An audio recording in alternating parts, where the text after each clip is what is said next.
Hello friends, एसकेला classes में एक बार फिर आप सभी का स्वागत है।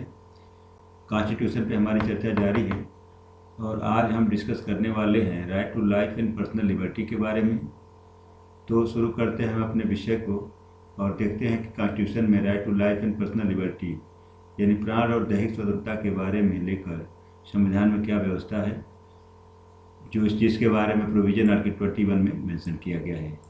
तो मित्रों, भारतीय संविधान का आर्टिकल 21 जो है वो ये कहता है कि किसी भी व्यक्ति को प्राण तथा दैहिक स्वतंत्रता से विधि के अनुसार ही वंचित किया जाएगा, अन्यथा नहीं। आप देख सकते हैं आर्टिकल 21 जो मेन है वो यही है कि no person shall be deprived of his life और personal liberty except according to a procedure establish by law. अर्थात किसी व्यक्ति को उसके प्राण और दैहिक स्वतंत्रता से विधि के द्वारा ही विधि के द्वारा स्थापित प्रक्रिया से ही वंचित किया जाएगा, अन्यथा नहीं। तो जो ध्यान देने वाली बात है वो ये है कि इसमें जो 4 वर्ड इस्तेमाल किए गए हैं, एक तो आया पर्सन, दूसरा है राइट टू लाइफ, और तीसरा है पर्सनल लिबर्टी, और चौथी जो चीज़ है वो है प्रोसीजर एस्टेब्लिश बाई लॉ। इन चारों को हमें समझना होगा। सबसे पहले बात करते हैं पर्सन की। देखिए, इसमें पर्सन शब्द का इस्तेमाल करके एक चीज़ क्लियर कर दिया गया है कि ये आर्टिकल 21 का जो प्रोटेक्शन है, जो राइट है, वो सभी के लिए है। पर्सन शब्द का इस्तेमाल कर सभी के मतलब व्यक्ति शब्द का इस्तेमाल हुआ है। इसमें सिटीजन भी आ गए और नॉन सिटीजन भी आ गए। नेक्स्ट जो वर्ड है वो है राइट टू लाइफ, यानी जीवन का अधिकार, यानी प्राण का अधिकार। तो प्राण का अधिकार का अर्थ मतलब होता है कि मानव की गरिमा तथा प्रतिष्ठा के अनुसार जीवन जीने का अधिकार। इसके अंतर्गत वह सब शामिल है जो किसी मनुष्य के जीवन को सार्थक बनाता है। नेक्स्ट आता है पर्सनल लिबर्टी। पर्सनल लिबर्टी मतलब दैहिक स्वतंत्रता। दैहिक स्वतंत्रता एक बड़ा ब्रॉड जो है वर्डिंग है, और इस रूप में इसके अंतर्गत जो है दैहिक स्वतंत्रता के सभी आवश्यक तत्व शामिल हैं जो व्यक्ति को पूर्ण बनाने में सहायक है। यह सिर्फ और सिर्फ शारीरिक निर्बंधन से मुक्ति तक ही सीमित नहीं है। नेक्स्ट आता है प्रोसीजर एस्टेब्लिश बाई लॉ, यानी विधि द्वारा स्थापित प्रक्रिया क्या है। तो विधि के द्वारा स्थापित प्रक्रिया जो है, इसको जानने के लिए हमें 2 केस जानने होंगे। दोनों केस में सुप्रीम कोर्ट के 2 तरह के व्यूज आए थे। सबसे पहले बात करते हैं AK गोपालन वर्सेस स्टेट ऑफ मद्रास। इस केस में जो है सुप्रीम कोर्ट ने ये कहा था कि विधि के द्वारा स्थापित प्रक्रिया वह प्रक्रिया है जिसमें नैसर्गिक न्याय शामिल नहीं है, और विधि का मतलब होता है राज्य के द्वारा बनाई गई विधि। लेकिन सुप्रीम कोर्ट का ये जो डिसीजन था मेनका गांधी के केस में आके बदल जाता है, और Maneka Gandhi versus union of India के केस में सुप्रीम कोर्ट ने ये कहा, एक तरह से इन्होंने आर्टिकल 21 को एक नया डायमेंशन दिया गया था इसमें, और सुप्रीम कोर्ट ने ये कहा कि जो है विधि के द्वारा स्थापित प्रक्रिया वह प्रक्रिया है जो क्या हो कि न्यायपूर्ण हो, उचित हो और युक्ति युक्त हो, यानी जस्ट, रीजनेबल और फेयर हो। आर्टिकल 21 में जो लॉ शब्द है उसका मतलब हो गया कि लेजिस्लेचर के द्वारा पारित विधि से नहीं है, बल्कि ऐसी विधि से है जो कि नेचुरल लॉ के सिद्धांत पर बेस्ड है।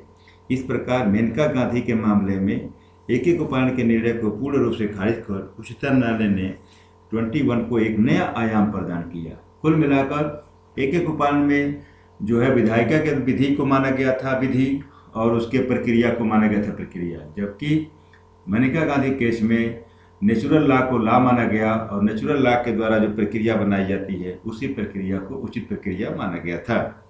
नेक्स्ट बात करते हैं हम कि आर्टिकल 21 के अंतर्गत लोगों को जो है व्यक्तियों को कौन कौन से राइट अवेलेबल हैं, कौन कौन से राइट दिए गए हैं। तो एक एक राइट हम थोड़ा थोड़ा देखेंगे। सबसे पहले आता है राइट टू लिवलीहुड, यानी जीविकोपार्जन का अधिकार। तो आर्टिकल 21 का अंतर्गत जीविकोपार्जन का अधिकार सम्मिलित है, और इससे संबंधित जो केस है उर्गा 43 वर्सेस BMC, यानी बम्बे म्यूनिसिपल कॉरपोरेशन। तो इस केस में सुप्रीम कोर्ट ने ये कहा था कि जीवन का अधिकार प्राण के अधिकार के अंतर्गत है, यानी लाइफ में जो है लिवलीहुड भी शामिल है, क्योंकि अगर जीविकोपार्जन के साधन नहीं रहेंगे तो व्यक्ति का जीना संभव नहीं है।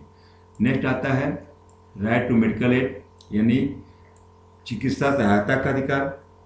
इससे संबंधित जो केस आया था ये Parmanand Katara versus union of India का केस है। इस केस में सुप्रीम कोर्ट ने ये कहा था कि आर्टिकल 21 के अंतर्गत स्टेट की यह बाध्यता है कि वह प्रत्येक व्यक्ति के जीवन की रक्षा करे, चाहे वह व्यक्ति दोषी हो या न हो। प्रत्येक रोगी को तुरंत चिकित्सा सहायता मिलनी चाहिए।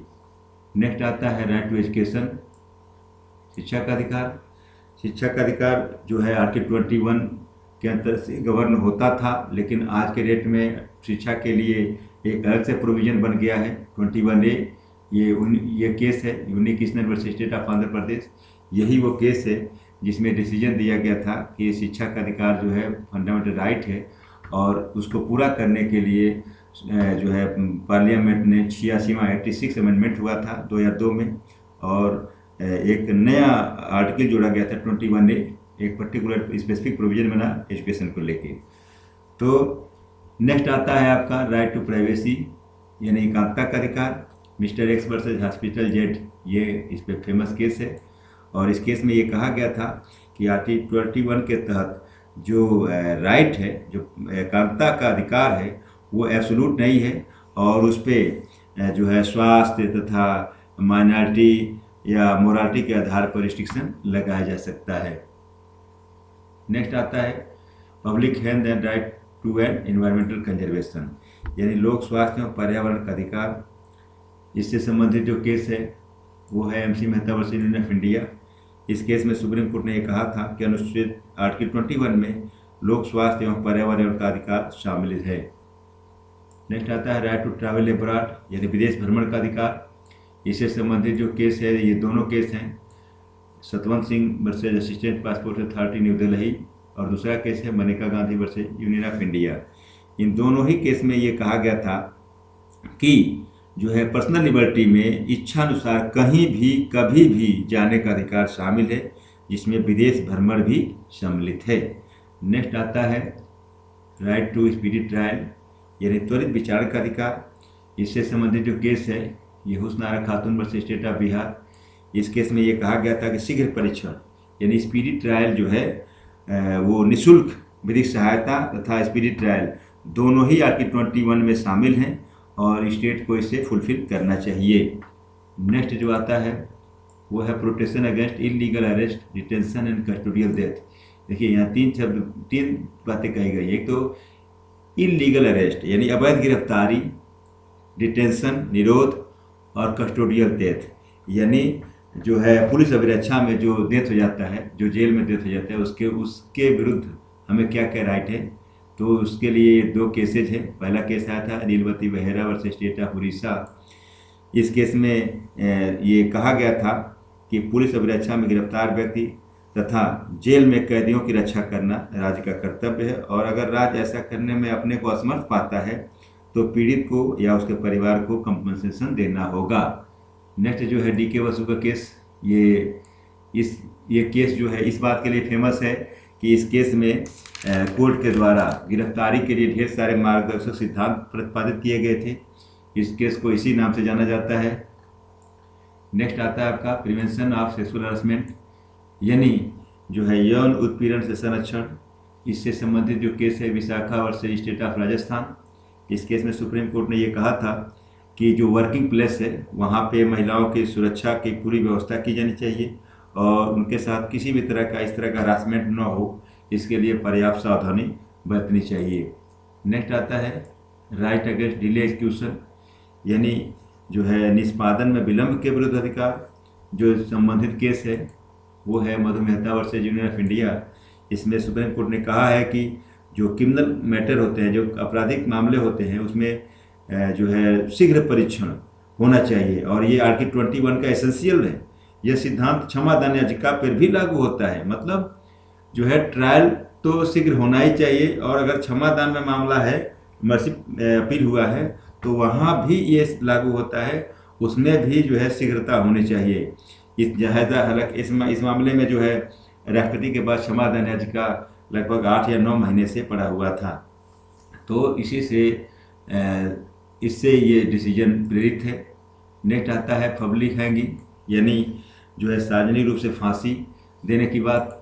तो इससे संबंधित जो केस है वो है attorney general of India versus Laxma Devi का केस। इस केस में सुप्रीम कोर्ट ने ये कहा है कि सबके सामने मृत्यु दंड देना आर्टिकल 21 में दिए गए फंडामेंटल राइट का वायलेशन है। अमानवीय कृत्य के लिए अमानवीय दंड देना सर्वथा अनुचित है। तो इससे संबंधित एक केस रहा। नेक्स्ट है compensation for violation of article 21, यानी आर्टिकल 21 का अगर वायलेशन होता है तो उससे संबंधित क्या होगा। तो ये दो केसेज हैं। पहला है रुदल साहब वर्सेस स्टेट ऑफ बिहार। ये वो केस है कि जिसमें जो पिटिशनर है उसको सेशन कोर्ट से उसको डिस्चार्ज, उसको उन्मुक्ति के बावजूद भी उसको 14 वर्ष तक जेल में रहना पड़ा था। नतीजा है कि उसके लिए कंपनसेशन दिया गया। दूसरा Bhim Singh versus state of Jammu Kashmir का केस है। भीम सिंह जो है जम्मू कश्मीर स्टेट के जो है एमएलए थे और इनको सदन में कार्रवाई चल रही थी, सत्र में भाग लेने से इनको रोक दिया गया था, नहीं जाने दिया गया अंदर। तो इन दोनों ही मामलों में कंपनसेशन पारित किया गया था। नेक्स्ट आता है राइट टू डाई, यानी मृत्यु का अधिकार। मृत्यु का अधिकार को लेकर दो तरह के केस आए थे। सबसे पहले आया था पीर इनाम वर्सेस यूनियन ऑफ इंडिया का केस। इस केस में सुप्रीम कोर्ट ने ये कहा था कि जीवन के अधिकार में मरने का अधिकार शामिल है, लेकिन तुरंत जो है उसके बाद दूसरा केस आया था ज्ञान Kaur versus state of Punjab. तो इस केस में सुप्रीम कोर्ट ने कहा कि जीवन का अधिकार में मरने का अधिकार शामिल नहीं है। तो फ्रेंड्स, आज हम लोगों ने आर्टिकल 21 के ऊपर जितना भी हो सकता था डिस्कशन किए। अगर अपने अगले वीडियो में हम आर्टिकल 23 और 24 पे डिस्कशन करेंगे। आपको ये वीडियो कैसा लगा आप कमेंट करके ज़रूर बताइएगा, और अगर अच्छा लगा हो तो इसे शेयर करिएगा। So thank you friends for watching my video. Thank you.